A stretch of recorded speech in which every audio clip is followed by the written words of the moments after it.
दूसरा होता है ग्रेजुएशन के बाद LLB। लॉ के अंदर हमारी जो बार काउंसिल ऑफ इंडिया है, जो रेगुलेटरी अथॉरिटी है, बार काउंसिल ऑफ इंडिया ने एक मिनिमम जो लॉज हैं वो प्रिस्क्राइब किए हुए हैं कि आपने ये सब्जेक्ट्स कंपलसरी के तौर पे पढ़ाने हैं और बहुत सारे सब्जेक्ट्स ऑप्शनल के तौर पे दिए जाते हैं। तो हर स्टूडेंट जब कंपलसरी के तौर पे लॉ पढ़ता है तो वो कंट्री के जितने मेन लॉज हैं, जैसे कॉन्स्टिट्यूशन है, फैमिली लॉ है, लॉ ऑफ क्राइम्स में IPC आ जाती है, फिर हमारे इंटरनेशनल लॉ है, प्राइवेट इंटरनेशनल लॉ है, कॉन्ट्रैक्ट है, सेल ऑफ गुड्स एक्ट है, और फिर प्रोसीजरल लॉज की अगर हम बात करें तो CPC है, CRPC है, इंडियन एविडेंस एक्ट है, लिमिटेशन है। तो इस तरह से देखेंगे आप बहुत सारे जो लॉज हैं वो हम लोग 30 पेपर्स के अंदर कवर करते हैं। और इन सारे लॉज का मेन पर्पस ये रहता है कि हर स्टूडेंट देश के कानून के बारे में जो है वो महारत हासिल करे। बहुत सारे जो छोटे लॉज होते हैं, छोटे इन द सेंस के जो लोकल लॉज होते हैं, जो स्टेट लेजिस्लेशंस पास करती हैं, वो सारे कवर करना पॉसिबल नहीं होता 3 साल की या 5 साल की ड्यूरेशन में, क्योंकि 5 साल में जो बच्चे पढ़ते हैं वो सोशल साइंस के सब्जेक्ट्स भी पढ़ते हैं, जैसे हिस्ट्री, इकोनॉमिक्स, सोशियोलॉजी, इंग्लिश। उनका मेन कंसर्न रहता है कि वो सब्जेक्ट लॉ से कैसे रिलेटेड है। वो इंटीग्रेटेड कोर्स बोला जाता है, तो उन आपस में सोशियोलॉजी और लॉ के अंदर इंटीग्रेशन कैसे है, लॉ एंड इकोनॉमिक्स में इंटीग्रेशन कैसे है, तो ये सारी की सारी चीजें हम लॉ के अंदर पढ़ाते हैं। जी, आपने भी बात की थी ये 5 इयर्स इंटीग्रेटेड कोर्स की, और साथ में जो आप LLB अगर बच्चे करते हैं, तो LLB के बाद अगर हायर स्टडीज में जाना हो किसी स्टूडेंट्स ने, तो वो स्टूडेंट्स जो हैं उनके पास क्या ऑप्शंस हैं? मैडम, जब LLB के बाद जो हायर स्टडीज हैं वो एक तो LLM रह जाती है और LLM के बाद PhD रह जाती है जी। पर आजकल हम लोग देखते हैं कि बहुत सारे स्टूडेंट्स, कोई ऐसी रिस्ट्रिक्शन नहीं होती कि वो MA नहीं कर सकता, या किसी में अगर बच्चे ने देखा कि मैंने इंटीग्रेटेड कोर्स किया है, मेरा पॉलिटिकल साइंस में इंटरेस्ट है, मेरा इकोनॉमिक्स के अंदर इंटरेस्ट है, मेरा हिस्ट्री में इंटरेस्ट है, तो वो उस तरफ भी जा सकता है। जरूरी नहीं है कि उसने अपने आप को लॉ के ऊपर ही बांध के रखना है। इंटीग्रेटेड कोर्स के बाद जो बच्चा LLB के अंदर आया है, 3 ईयर लॉ के अंदर आया, वो ग्रेजुएशन करके आया है, तो अगर उसने लॉ के अंदर ही अपने आप को और थोड़ा सा इम्प्रूव करना है तो उसके लिए रहती है हमारे LLM। अब LLM मास्टर्स ऑफ लॉ होती है। अब मास्टर्स ऑफ लॉ में आते आते जैसे हमने LLB के अंदर बहुत सारे सब्जेक्ट्स पढ़े हैं, मास्टर्स के अंदर प्राइमरीली सब्जेक्ट वो रहते हैं, लेकिन मास्टर्स के अंदर उनका थोड़ा सा लेवल अलग हो जाता है। जब कोई हमसे पूछता है कि जी बैचलर में LLB, LLM, PhD में फ़र्क क्या है आपस में, क्योंकि जब LLM में भी बच्चा देखता है कि जी जो सब्जेक्ट मैंने कॉन्स्टिट्यूशन LLB में पढ़ा वो सेम सब्जेक्ट LLM के अंदर आ गया, जूरिस्प्रूडेंस जो मैंने पढ़ा वो जूरिस्प्रूडेंस इधर आ गया, फैमिली लॉ आ गया, क्रिमिनल लॉ आ गया, तो स्टूडेंट्स जब हमसे पूछते हैं कि सर इसमें क्या फ़र्क है, जब हमने जो चीज़ पढ़ी थी वही मास्टर्स में पढ़ रहे हैं, हम अपना 1 साल का कोर्स दोबारा किस लिए कर रहे हैं, तो मेरा उनको एक बड़ा सिंपल सा आंसर ये रहता है कि जब आप LLB में पढ़ते हो या BA LLB में कुछ कर रहे हो तो आपका कोशिश ये रहता है जानने का आंसर के व्हाट इज लॉ। तो ये LLB लेवल तक चलती है बात व्हाट के ऊपर, भाई क्या है, क्या आप पहले जानो उसको। जब आप मास्टर्स लेवल पे जाते हो तो आप ये पता करने की कोशिश करते हो कि वाई, कि ये क्यों है, और जब हम PhD पे पहुंच जाते हैं तो PhD पे हमारा कंसर्न होता है कि भाई यही क्यों है, ये क्यों नहीं दूसरा जी, या इसकी जगह क्या होना चाहिए। तो ये जो तीनों डिग्रियां हैं, इन तीनों डिग्रियों के अंदर जो बेसिक फर्क आ जाता है वो होता है कि बच्चे की अपनी अप्रोच कैसी है, उसने क्या ये जान पाया कि भाई अगर उदाहरण के तौर पे अगर मैं आपको कहूँ सुप्रीम कोर्ट के अंदर या बहुत सारी जगह केसेस चलते रहते हैं, या एक सिंपल सा जैसे ट्रांसजेंडर्स हैं, तो ट्रांसजेंडर्स को सुप्रीम कोर्ट से जजमेंट आई जिसकी वजह से उनको रिजर्वेशन भी मिली, उनको एडमिशन, समाज की जो मेन धारा है जिसके अंदर साफ लिखा कि जी वो अब पढ़ भी सकते हैं, वो नौकरी भी कर सकते हैं, वो इलेक्शन भी लड़ सकते हैं। तो जो बच्चा LLB वाला है उसके लिए सिर्फ इतना रहेगा कि जी ट्रांसजेंडर्स को कौन कौन से राइट्स मिले हैं। लेकिन अगर मैं मास्टर्स के स्टूडेंट के तौर पे बात करूंगा तो फिर मेरी कोशिश ये रहेगी भी ये पहले क्यों नहीं मिले, अब क्यों मिले हैं जी, इनको ऐसा क्या हुआ सडनली कि 70 साल बाद सुप्रीम कोर्ट को एकदम कहना पड़ा कि जी इनको आप मेन धारा में लाइए। PhD जब मैं करूंगा तो PhD में मैं देखूंगा कि साहब सुप्रीम कोर्ट के आने से पहले भी क्या कभी इनको राइट्स मिलते थे, जब हमारे राजे रजवाड़े थे तब इनका क्या स्टेटस था, जब ब्रिटिशर्स आए तब क्या स्टेटस था, अब क्या स्टेटस है, और आने वाले दिनों में अभी भी जो मिला है क्या वो सफिशिएंट है या इनको इससे भी ज़्यादा मिलना चाहिए। तो ये हायर स्टडीज़ के अंदर आजकल एक और चीज़ रहती है कि बच्चे बहुत सारे जो हैं वो फॉरेन भी जाने लग गए हैं। तो फॉरेन भी वो हायर स्टडीज़ के लिए ही जाते हैं, तो ज़रूरी नहीं है कि वो वहाँ जाकर उसमें एलएलएम करते हैं। कई बार बच्चे जो, जैसे पब्लिक पॉलिसी है एक बहुत ही अपकमिंग एरिया है, आप देखेंगे दुनिया की जो टॉप की यूनिवर्सिटीज़ हैं उनमें पब्लिक पॉलिसी पे कोर्सेज ऑफर हो रहे हैं, और लॉ के स्टूडेंट्स के लिए वो बहुत अच्छा रहता है क्योंकि लॉ और पब्लिक पॉलिसी आपस में काफ़ी रिलेटेड हैं। तो इस तरीके से ये दोनों चीज़ें सूटेबिलिटी में आती हैं। जी बिल्कुल। तो लॉ करने के बाद क्या क्या करियर ऑप्शंस खुल जाती हैं स्टूडेंट्स के लिए? इसमें जब हम लॉ की अगर बात करें कि जैसे किसी ने 5 ईयर इंटीग्रेटेड कोर्स किया या एलएलबी किया है, तो जो मेनली आज तक स्टूडेंट्स को लगता है कि जी एक तो हम सिंपल सी बात है कि प्रोफेशनल डिग्री है, हमने एक स्किल एक्वायर किया है, तो हम लाइसेंस लेकर बार काउंसिल से अपनी वकालत तो कर ही सकते हैं। वो मिनिमम है, उसके लिए आपको कहीं और जाने की ज़रूरत भी नहीं पड़ती, खाली आपने अपने आप को इनरोल करवाना है एज ए एडवोकेट।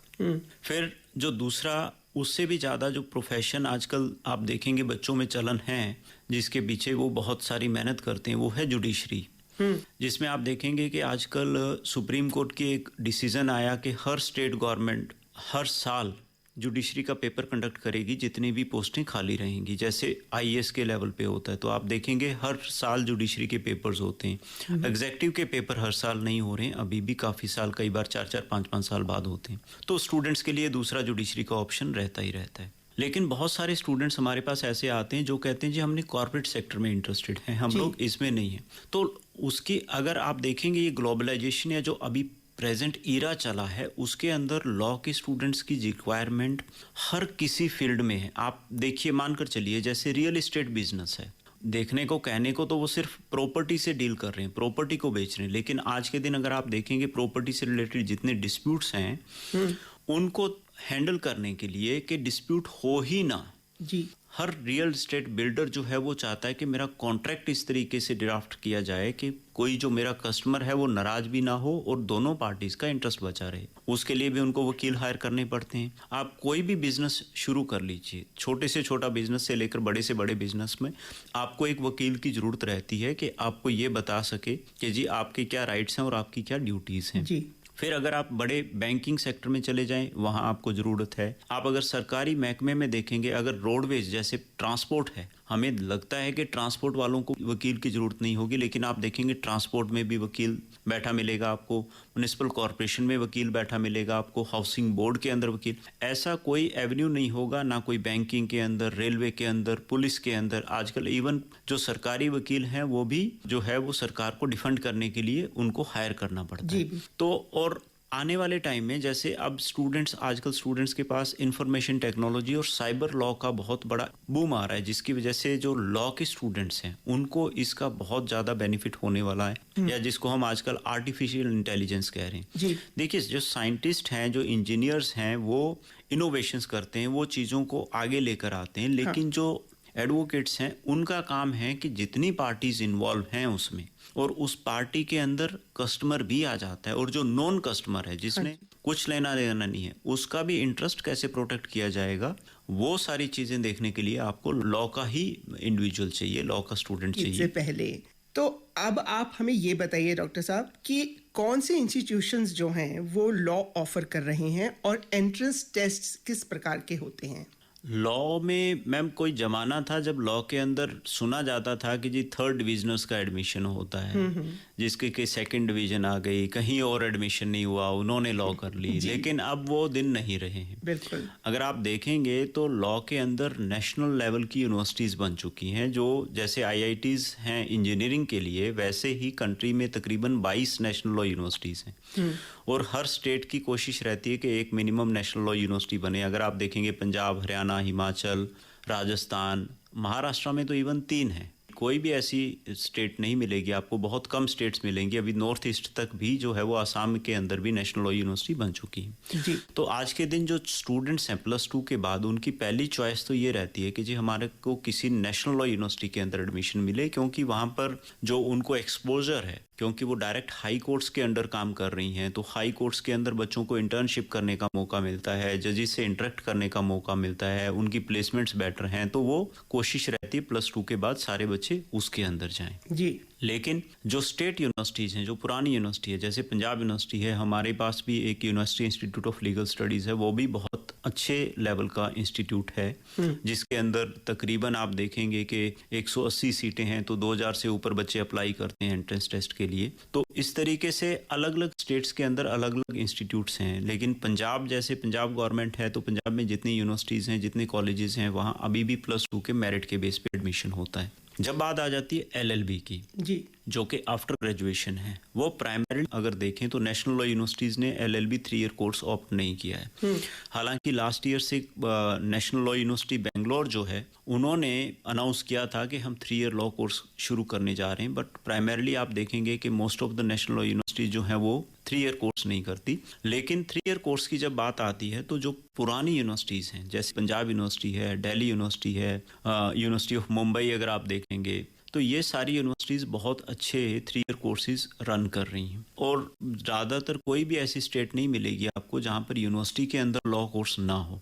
और फिर बहुत सारे एफिलेटेड कॉलेजेस होते हैं। जब बात आती है एंट्रेंस टेस्ट की, एंट्रेंस में अगर आप देखेंगे तो मैक्सिमम एनालिटिकल और अप्रोच देखी जाती है, लीगल एप्टीट्यूड देखा जाता है जो इनका एंट्रेंस टेस्ट होता है। नेशनल लॉ यूनिवर्सिटीज़ का एंट्रेंस टेस्ट काफ़ी अच्छे लेवल का है, अच्छे लेवल का इन द सेंस कि उसका जो टफनेस का लेवल है वो आम लेवल से ज़्यादा रखा गया है, क्योंकि बहुत सारे 1 लाख से ऊपर स्टूडेंट अपीयर होते हैं। तो ये जो बच्चे आजकल आप देखेंगे कुछ जिनको मतलब 90% से ऊपर नंबर आ रहे हैं, वो लॉ के अंदर आ रहे हैं। हमारे पास भी जो लॉ में एडमिशन्स होते हैं वो बहुत ही अच्छे स्टूडेंट्स एडमिशन ले रहे हैं। जी, तो आपने बहुत विस्तार में हमें बताया कि लॉ एज अ सब्जेक्ट कैसा होता है और उसमें क्या क्या पढ़ाया जाता है। इसके अलावा हम आपसे ये जानना चाहेंगे कि पेरेंट्स कैसे आइडेंटिफाई करें कि उनका बच्चा उसमें एप्टीट्यूड है कि वो law as a subject choose करे। तो इसके बारे में आप हमें बताइएगा। ये आपका बहुत ही अच्छा क्वेश्चन है मैम, क्योंकि सबसे बड़ी बात ये आ जाती है कि आजकल पेरेंट्स को बहुत ज़्यादा कन्फ्यूजन रहती है +2 के बाद हम बच्चों को किधर लेकर जाएं। अब मेरी जो ऑब्जर्वेशन, इतने सालों से मैं पिछले 17 सालों से लॉ टीच कर रहा हूँ, तो मेरा ये मानना है कि पेरेंट्स को ये देखना चाहिए कि उनका बच्चा जो है उसकी एनालिटिकल एबिलिटी है कि नहीं है, उसका एप्टीट्यूड किस तरीके का है। जैसे अगर घर में कोई भी मनमुटाव हो गया तो उसका एप्टीट्यूड क्या है, क्या वो कॉज ढूंढने में सफिशिएंट है कि भाई जो थोड़ी बहुत मनमुटाव हुआ है, किसी के बीच में हुआ, सिबलिंग्स के बीच में हुआ, पेरेंट्स के बीच में हुआ, भी उसका असल कारण क्या था और क्या वो रिजॉल्व करवाने की तरफ कोई एफर्ट कर रहा है।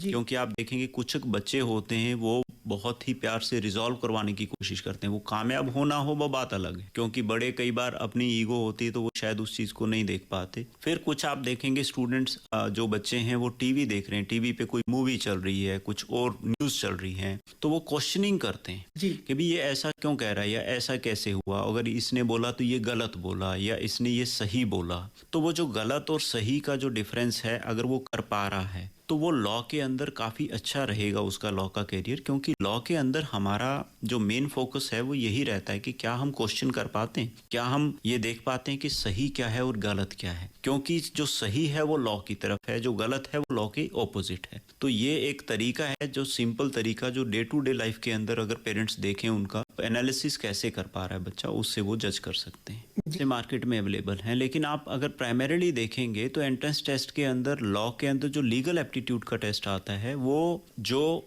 रूटीन के अंदर करंट अफेयर्स में चल रहा होता है। जैसे अभी 3 दिन पहले न्यूज़ आई कि जी लॉ के अंदर जो है वो पार्लियामेंट ने 4 बिल पास कर दिए, डिस्कशंस हुई या पार्लियामेंट का सेशन चल रहा है, उसके अंदर कभी 0 आवर आ जाता है, कभी क्वेश्चन आवर आ जाता है। तो लॉ का जो एंट्रेंस होता है उसमें प्राइमरीली ये देखा जाता है कि बच्चे का लीगल एप्टीट्यूड है कि नहीं। तो एक तो वो कम से कम न्यूज़पेपर्स जरूर पढ़ें, क्योंकि न्यूज़पेपर्स अगर वो नहीं पढ़ेंगे, अपने आप को अपडेट नहीं रखेंगे, तो लॉ में वो ज़्यादा अच्छे स्कोर नहीं कर पाएंगे। दूसरा ये है कि उनको बेसिक लॉज की नॉलेज होनी चाहिए। अगर आप देखेंगे आजकल +1-2 की क्लासेज में इवन ICSE बोर्ड और CBSE बोर्ड के अंदर भी लीगल एप्टीट्यूड का पेपर इंट्रोड्यूस कर दिया है जी।